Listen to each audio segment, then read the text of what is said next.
खुश हो जाएगा क्या? वो बोलेगा तुम्हारे बाप का नौकर हो क्या मैं? तुम मेरा घर तोड़ रहे हो बिना मेरे इजाजत के, मुझे दूसरा घर भी नहीं दिया और मुझे घर से बाहर निकाल दिया।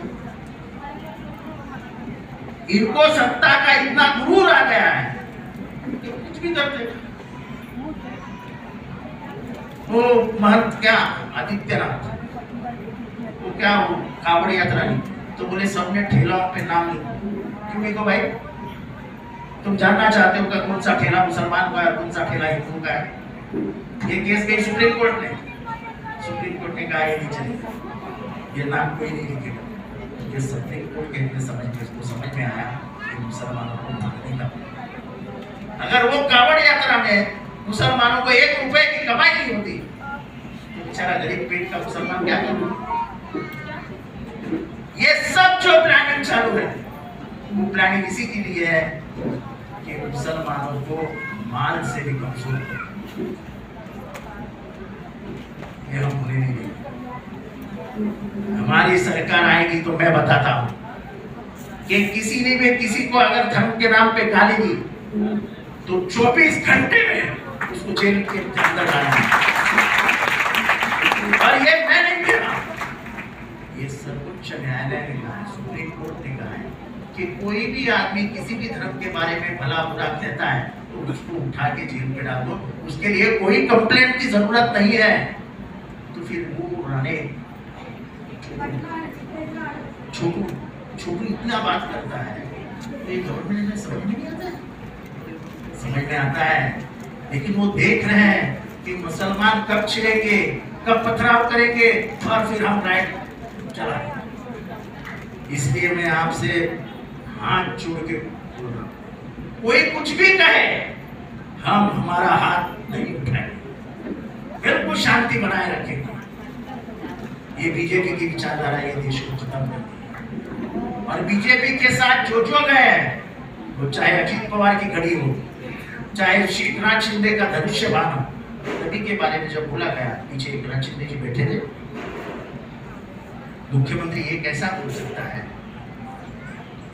कि इसके बाल को भी धक्का नहीं लगाने? आप किसी के भगवान को अगर गाली दो, अगर भला बुरा करो और आप उस सामने वालों को बोलो अरे तेरे को कोई नहीं हाथ लगाएगा, अरे मुख्यमंत्री तुम सबके हो, हिंदू के हो, मुसलमान के हो, दलित के हो, सबके हो। और जिस महाराष्ट्र में नबी को कभी कुछ कहा ही नहीं गया, जब भी कहा गया अच्छा कहा गया। आपको में तुकाराम महाराज थे, कभी सुना है आपने उनका नाम? महाराष्ट्र में तुकाराम महाराज हुआ करते थे। उन्होंने अपनी किताब में तब 500 साल पहले लिखा था, अब 500 नहीं, अभी हो गए 800 साल। अल्लाह खिलावे अल्लाह दिलावे, अभी अल्लाह कौन है? यानी अल्लाह ही खिलाता है और अल्लाह ही दिलाता है, ऐसा कौन कह रहा है? उन्होंने बुरा लिखा नहीं।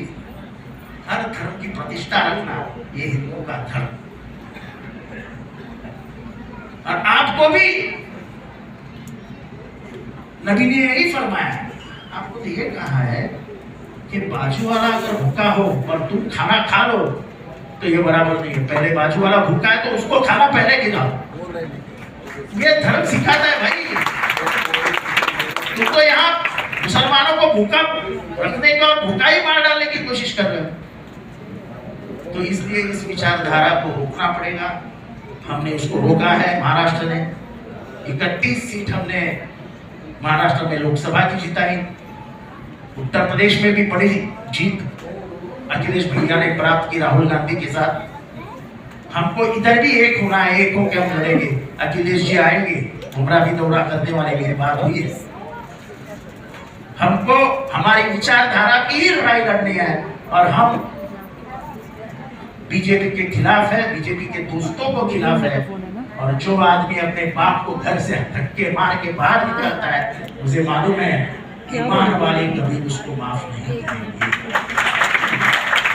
क्योंकि ईमान वाले बुजुर्गों की बहुत इज्जत करते हैं। और अगर मेरा प्रयास जो मैं कर रहा हूं तो आने वाले 6, 8, 10 दिन में पवार साहब उमरा भी आके जाएंगे।